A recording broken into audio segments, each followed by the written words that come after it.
کیا آپ جانتے ہیں کہ صفا اور مروہ کے پہاڑ صرف دو پہاڑیاں نہیں بلکہ قربانی، صبر اور اللہ پر کامل یقین کی زندہ علامت ہیں؟ آئیے آج کی ویڈیو میں جانتے ہیں حضرت ابراہیم علیہ السلام، حضرت سارہ اور صفا و مروہ کی ایمان افروز کہانی۔ حضرت ابراہیم علیہ السلام کو اللہ تعالیٰ نے عظیم نبی بنایا۔ ان کی بیوی حضرت سارہ علیہ السلام ایک نہایت پارسا، صابر اور نیک خاتون تھی۔ دونوں طویل عرصے تک بے اولاد رہے مگر اللہ پر کامل یقین رکھتے رہے۔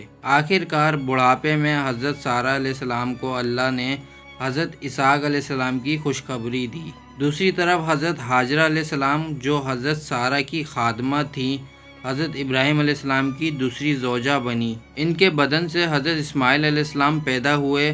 اللہ کے حکم پر حضرت ابراہیم علیہ السلام نے حضرت ہاجرہ اور ننھے اسماعیل کو بے آب و مددگار وادی مکہ میں چھوڑ دیا۔ حضرت سارہ نے اللہ کی رضا پر صبر کیا۔ حسد یا بغض کا شائبہ تک نہ آیا۔ جب حضرت ہاجرہ کو پانی کی طلب ہوئی تو وہ صفا اور مروہ کے درمیان 7 بار دوڑتی رہیں تاکہ ننھے اسماعیل کے لیے پانی تلاش کریں۔